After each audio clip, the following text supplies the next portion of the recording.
Hi. So నేను first whey protein బాగా వాడేవాడిని. So ఇప్పుడైతే వే ప్రోటీన్ కాస్ట్ 3000 ప్లస్ అయిపోయింది.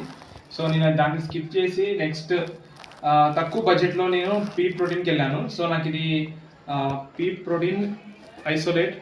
సో నాకు ఇది అరౌండ్ 1000 రూపీస్ పడ్డది పర్ కేజీ.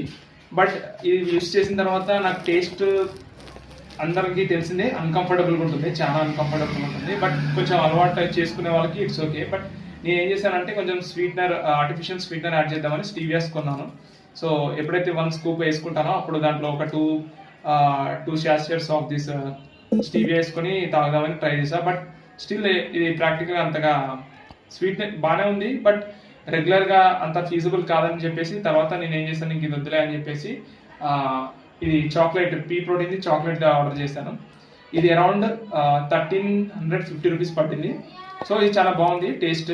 సో అప్పుడు నాకు ఆలోచన వచ్చింది ఏంటంటే ఈ పీ ప్రోటీన్ ఆల్రెడీ ఉంది కాబట్టి సో దీని ఎలాగో మనం టేస్ట్ వల్ల కాంప్రమైజ్ అవ్వాల్సి వస్తుందని చెప్పి నేనేం చేశానంటే 50-50 మిక్స్ చేశాను.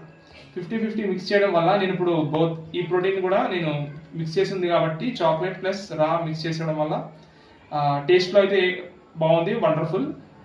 సో ఇలా మీరు ట్రై చేయొచ్చు. Follow for more.